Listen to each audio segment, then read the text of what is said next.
not literally though, but in terms of the critical analysis of it. Let's dive into it, everyone. Joining us now is the author, Dr. Charles Omole. He's the author of Muhammadu Buhari, From Soldier to Statesman, the legacy of Muhammadu Buhari. Thanks so much indeed for joining us. Thank you. Thanks for having me.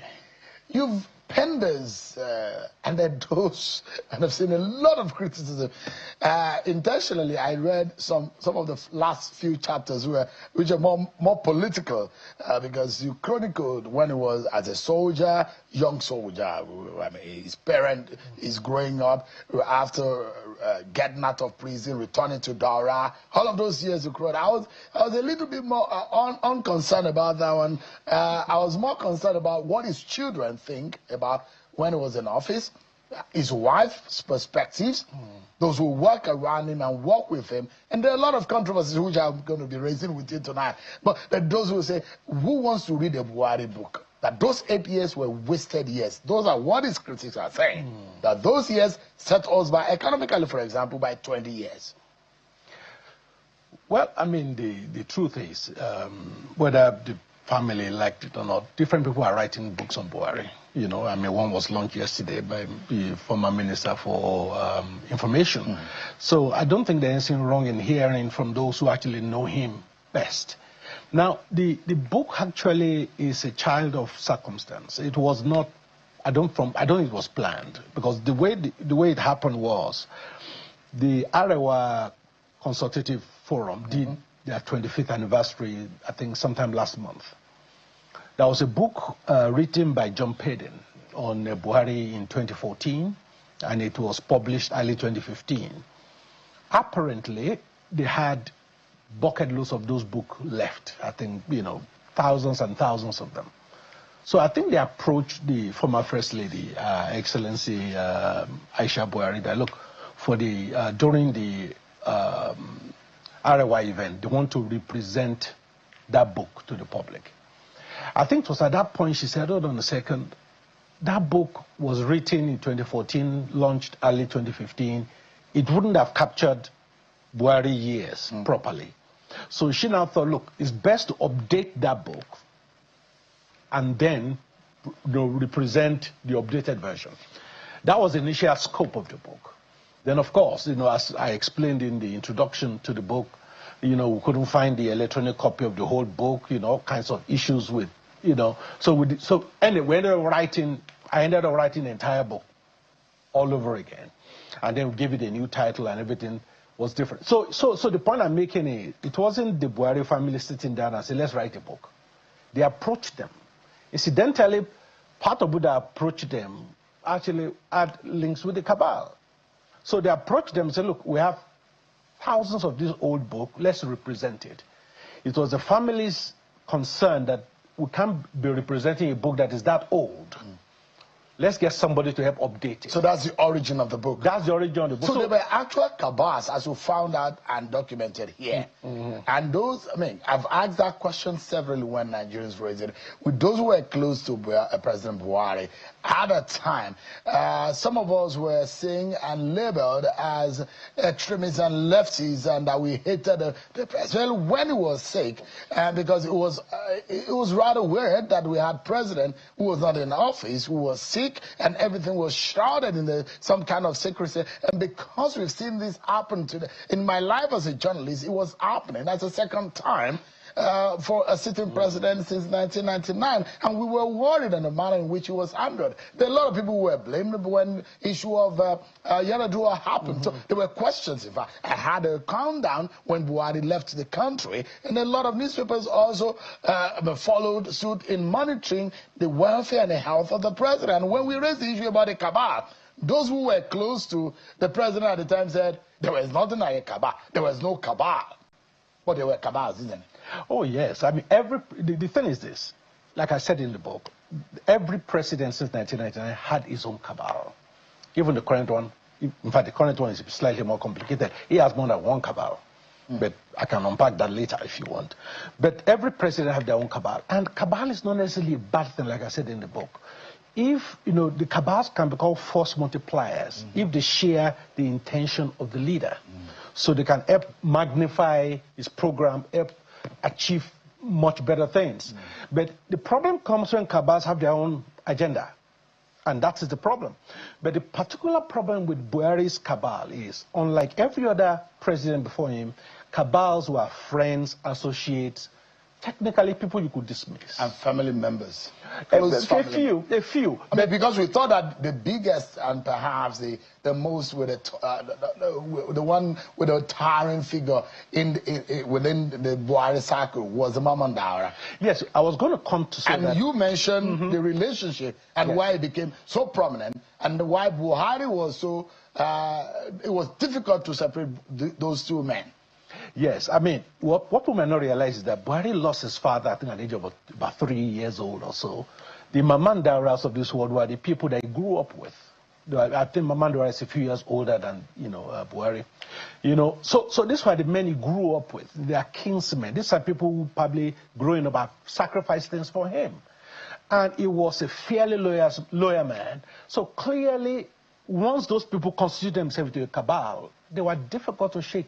And that, I think, is the problem Buhari had. And perhaps what you ran away from easily here, what maybe you didn't capture or maybe I have not read, was how Buhari was comfortably able to allow people to run riots in their offices without... I mean, I've had minister on this program who said, in my years of serving Buhari, he never asked me a question about my role as a minister. That we didn't see much of here. Well, two things. Number one, this book is not about policy, Buhari policy. It's about the man, Buhari. So reference to policies is as it relates to his thinking, about what he was thinking around that policy rather than the policy itself. Now, the thing is this, Buhari by nature, he delegates. Once he delegates, he allows you to do the work. But the problem, what people don't understand is that a lot of what he believed was going on was curated by people around him. I mean, for example, there are things I actually did not include in the book that I felt were probably too hot to put in the book. Like what? The subject matter. Without having to state the details if they are difficult to say. For example, one of the things about Buhari is that he loved reading newspapers. Everybody knows that, right from, the early days. He was a newspaper man. And there were reports that the cabal went to the extent of curating his own newspaper for him. A version of the newspaper. Yes, that would plant stories they want him to read.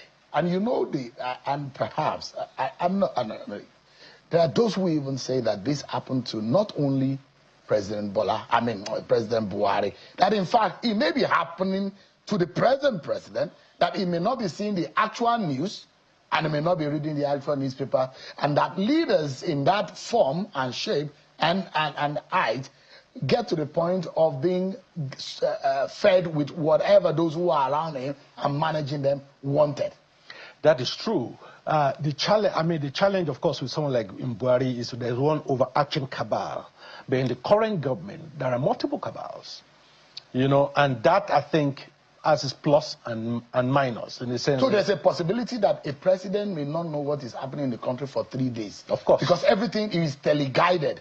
Even the channels he watches. Yeah, that's true. Yeah. Everything is teleguided, is being managed in a way that those who are around him. And that's why the name of Tunde Sabiu, for example, came up. As his level of education, his experience, those who, they say, controlled what went on, who saw the president, what kind of... in fact, the daughter of the president wrote, who somewhat is... what's it called? Auditor. Yeah, and went and discovered that some of the signatures of the president in documents were forged. That's correct. And that's how powerful some of the people around the president. So it's not the fault of some of these presidents sometimes. It could be the fault of those who are managing them, is it? That is true. I mean, the thing is, president will always have people around him, but you need to put systems in place to avoid state capture or presidential capture, as if for want of a better word. Because, for example, the current government have, from what I can see, at least 5 cabals. Within the presidency? Yes. And the interesting thing about one of the cabals actually is headed by the president himself, based on my own analysis. Because if you're looking at the word cabal are people who have proximity to power and who have the ability to influence policy and decisions. So in this current administration, you have at least 5 groups, all fighting. Who are these groups? Okay, if you're talking about the 5 cabal, number 1, there is the Chief of Staff group. That's Femi Ojedemila. Yes, and by that I mean not just him, people who are in close circle. In that, yeah. You had Wike to that, you had NSA to that, and people who are in the circle. That's one. Number 2, you have the Sheyi Tinubu's pathway. That's another. The boy is that powerful. Oh yes, and also people he helped to put in government. So that forms another group. The third group, of course, is the First Lady. You can't rule that out. She has her own team. The fourth group is a group of the young Turks around the president, the principal private secretary, the AO, the CSO, those ones that control access. Those ones, that they form their own cabal. And then the fifth cabal, which the president head himself, actually are what I call the geriatrics. There are quite a few old people that have influence on the that he listens to. So some of them, I understand, some of them are even complaining that I've not seen him in a long time. They are not allowing us to see him. No, what you see there is a conflict of cabal. Part of the danger of having multiple cabals like that is decision making is slower. Because once one cabal pushes a decision, the others fight against it. And then, it takes a while for the man to make a decision. And there's a problem. Whoever gets to the president first, and when he hears the story and take action, probably will get the upper hand. I think that's a problem generally with old people, generally. For those of us who have old people in the family, the first person to report tends to be the innocent party, So that's what happened. But the cabalism, yes. If I may put it that way, is it so obvious in the Tinubu government? There are those who are saying that a lot of things that are happening, like Wole Soyinka complained about Sheyi Tinubu's comfort, and in fact this evening Alanda was in one part of town and the city has that number of, and there are those who say nobody would ever complain about such a thing and the president wouldn't have taken action. So literally, some of the cabals are so powerful that even the president doesn't have the power to control them. Well, not that he doesn't have the power to control them. It's whether, number 1, he's fully aware of what they are doing. That's number 1. But I think one of the skill of this current president is how he's kind of almost using one cabal against the other, so they shop each other. They play the politics. Yes. So I mean, you will underestimate Ashwaju at your own peril. He's a very skillful politician. So all those people around him, they're all exerting influence, but he knows what's going on across the different ambits. But the challenge is decision making is a lot slower because. Take appointments. A name will be put there. You check the same list 1 hour later. It's gone. The name has changed. And it happened a lot under Buhari. Yes. The thing is, under Buhari, the cabal had a lot of influence. I couldn't get to the bottom of how powerful they were. Let me give an example. Because even after he stopped being president, there's a story of when he was going to come to England. For this last treatment that he had. The wife got a place, prepared it, and then left the key with the concierge and the name of one of her husband's security details to say, look, give them the key, and that's and she left. Only for her to find that by the time the husband arrived in England, the cabal have rented a completely new place for him. He never went to where their wife prepared. So that's an example. But even also the relationship between both of them, Aisha Buhari and Muhammadu Buhari, at some point, you will discover that they come to the public and it's as though the home front wasn't exactly perfect. What went wrong from your discovery? Well, I don't think in terms of home front, when you say, I'm not quite sure, in terms of whether I didn't see any evidence. Let me give you an example. Yes. And that, for example, your record about Buhari's decision or his choice of who becomes the next president? Have you seen Babafemi Ojudu's write-up? Babafemi Ojudu disagreed. He said the actual fact that he's privy to is that Oshibajo, the former vice president, approached Muhammadu Buhari a minimum of 4 times that he can recall. And at those different times, Buhari said yes in affirmation to Oshibajo's ambition to want him to become president. And he had promised and voted his support for Oshibajo, and which a lot of people around Oshibajo and those who are in the know felt that was the biggest betrayer of the 8 years Oshibajo served Muhammadu Buhari. Well, that's not my own my own recollection of the facts, as I was told. Really is, it's a question. The answer Buhari will give you, I think, depends on the question you ask. Should I contest? That's a question. I want to contest. That's another question. So clearly, if you are coming to me to say I want to contest for the presidency, I probably will support you. If you ask me, should I contest? That probably will get it slightly different. That may be to a large extent a scenario where the likes of Rotimi Amechi will tell you his own story about what he told him about his ambition and the audacity of him resigning and say now because he's one of the closest we understand to Buhari. And Ahmed Lawan also will tell you a story about what went on with communication with Muhammadu Buhari. So that those who say maybe the man was a bit sly and never upfront about what he thinks politically, especially to those who are close to him. Some of those who see it as a betrayer. No, I don't think Buhari's intention was to shut down anybody's ambition. Like I said, if you come to him and say, I've thought about it, I want to contest, he probably will give everybody, the same kind of blessing. He gives one, he gives it to all. But if I'd approached him and said, I'm thinking of contesting, should I? What do you think, Mr. President? His answer probably would have been different. So I'm not sure. I mean, in terms of all the facts I've seen, anyone went to him asking whether they should contest. Yeah. But I think they went to him saying, I'm thinking of contesting. Right. Let me take you quickly onto some interesting part of this book. Buhari was poisoned by gas infiltration in his office. Was that the case? Not from the record. Not to my knowledge. No, that was not. How did he get sick? Well, I mean, the fact was that for decades before even he got to the villa, Buhari had a particular regime in terms of his health. Certain vitamins he takes, he eats at a particular time, and all that. And that had been managed very well. And I think what happened was when he got to the villa more or less told the wife had a meeting with all the key stakeholders.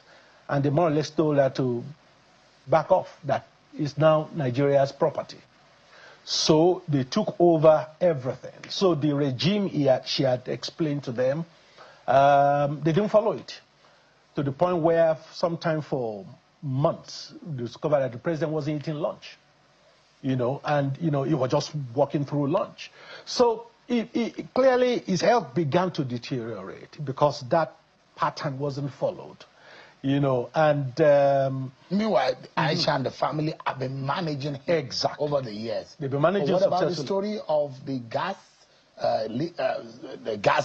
attack in the office? And you hear a lot of stories. And the rat infestation, and how the office was being renovated shortly around that period was when he started becoming sick. And there are those indications that there must have been something untoward. You see, the thing is, there are a few categories of things I left out from the book. Number one, things that I felt were too hot. And sensitive. I did not include in the book. And you don't want to be in DSS custody? No. For revealing state secret. Exactly. Well, that's not really my concern. I mean, as a lawyer, I know what to say, what not to say. Yeah. So, but that's the one. The second thing was that things I couldn't corroborate. When I went around, things that were single sourced, I did not include. So things like potential for gas poison, I did hear about it, but it was not corroborated. So I did not use any single source information. So anything I put in the book were things 3, 4, 5, 6 different people said at the same time. But what killed Buhari? Well, I mean, based on the medical evidence I saw, it's acute pneumonia. That was the official diagnosis of what killed him. Clearly, those who, I think from my own understanding, I think it's been building for over a period of time. Those who are close to Buhari, for example, will know that all along, whenever he laughs, he coughs. You know, so he's always had this coughing fit, you know, for many years. So clearly, I think when the pneumonia set in, it surprised everybody because in the 2017-2018 time, to the family, it looked more sick then than this time. So they knew it was sick, but they didn't think it was going to lead to death. So his death was really surprised. It caught a lot of the family members by surprise. Definitely. And that's probably what was more painful. Absolutely. Because the man was of age, and of course he'd gone through a lot of rigor in his lifestyle as a soldier, imprisonment, and even becoming president. That's one of the most difficult jobs anybody would ever ask for. But fundamentally, the children had some regrets, isn't it? That they captured here. Yeah, see, the thing about, you know, I remember during the book launch, I said that one of the greatest legacies of Buhari actually are his children. Because initially, when I was approached with this project, I was expecting that maybe they would try to sort of paint their dad in a saintly color. But I didn't get that. They were criticizing things I was criticizing. I mean, the children were saying that we told him, sack these people. You know, he refused to sack them. You know, that even if you're not going to sack them, change their portfolio. You know, they are not performing. So these were the things the children said. So they were not just painting. And, you know, Did they feel the father was stubborn? Well, it's a general. I mean, Buhari is one of those people that is difficult to shake. Once he believes this is what he wants to do, everybody I know around him knows that it's difficult to shake him. And I think what makes it difficult is this, and this is what people need to understand when they read the book. You see, as a president, lots of people come to tell you things all the time. One of the guardrails that Buhari put around himself was you must bring evidence. Oh, Shehu is stealing money. Okay, where is the evidence? If you cannot show him evidence, he doesn't act. Dr. Omole, what do you think is the biggest lesson? Putting this together, the Buhari, with his frailties as human, as we all do have, his perfection in his expertise as a soldier and as a leader, and his politics. What do you think the nation can take away from the life and times of this man, Muhammad Buhari, no matter how much you hate or like him? First of all, the book is actually a sympathetic book on Buhari. For those who read it, when I see all the online comments, clearly you know they've not read the book. You know, it's a 600-page book, and you're all talking about 5 pages of some tittle-tattle. But in terms of the biggest lesson, and this lesson is this: I know Nigerians like fixating on who our president is. I think it's time we start fixating on who he surrounds himself with. You see, because in the end, who the president is may become irrelevant if you look at the kind of people, because all the people that formed the cabal were with Buhari before he won the election. So there were not some new people that came from nowhere. And same with Bola Tinubu. Exactly. So that's my point. The quality will determine the outcome and the benefit. So that's a big lesson. It's a big lesson. So we need to always, as a people, start dissecting the kind of people. Exactly. And Tinubu is very easy to analyze. His commissioners are still with him. Dele Alake, Cardoso. Just a few of them who were with him are not with him any longer. A lot of those guys. But Tinubu is very smart. There are some things as an individual. As an individual, he's an extremely bright guy. And the reason I'm saying that there are things I can't say. You know, many times Tinubu calls you in as his cabinet and asks you a question. Know that before he called you in, he knows the answer. Give it to him. He's probably one of the smartest. He's just testing whether you're honest. Yeah, one of the people who are close to him. And sometimes they say when you sit down with him, he make analysis. France, Germany, the UK, the economic experience. He has vast experience and is very intelligent. Those who are around him will say to you. But in all of this, your own experience, let's capture it so that we can go. In writing this. Well, my own experience really is that, you know, the family number one, they did not set out to, I just told you it was incidental. Because people write as though they sat down and said, let's write a book. No. Yeah. Circumstance came, they felt, something needed to be written. That's number two, they did not shape editorially what came out. It just said, go and talk to the people. And what came out is what came out. But one thing people need to understand is this. You cannot be more Catholic than the Pope. You cannot love Buhari more than his children, more than his wife. So all these people online going on about... They need to read the book. They need to read the book to understand, to get a fuller picture. I must say congratulations to you, Dr. Charles Omole, for any academic or any creative who sit down to put this together. It's not just thoughts. This is a research, and this is a work of collation of interviews. Thanks so much indeed for your time and for your gift to the nation. Dr. Charles Omole, a lawyer and the author of From Muhammadu Buhari, From Soldier to Statesman, The Legacy of Muhammadu Buhari. Thanks so much indeed for your time. Thanks for having me.